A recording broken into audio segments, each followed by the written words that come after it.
দুইটা সময় তওবা করে লাভ নাই। একটা হচ্ছে মৌতের যন্ত্রণা শুরু হয়ে গেলে, মৃত্যুর যন্ত্রণা শুরু হয়ে গেলে আগে পা থেকে শুরু হয়ে আস্তে আস্তে গলার দিকে আসে।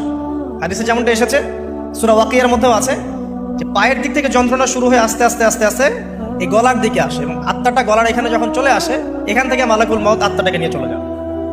এবং চোখ দিয়ে তাকিয়ে থাকে মানুষ, রুহটা চলে গেলে মানুষ চোখ দিয়ে তাকিয়ে থাকে। দেখবেন এই কারণে মৃত ব্যক্তি তাকিয়ে থাকে, চোখ খোলা থাকে।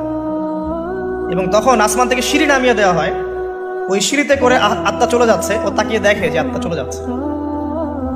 এবং মানুষ মারা যাওয়ার পরে চোখ জীবিত থাকে অনেকক্ষণ।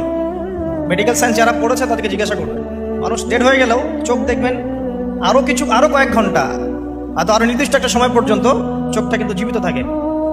এই জন্যে চোখ বন্ধ করে দিতে হয়। যাই হোক, যেটা বলছিলাম যে মৌতের যন্ত্রণা শুরু হয়ে গেলে তওবা করে লাভ নাই, তওবার দরজা বন্ধ।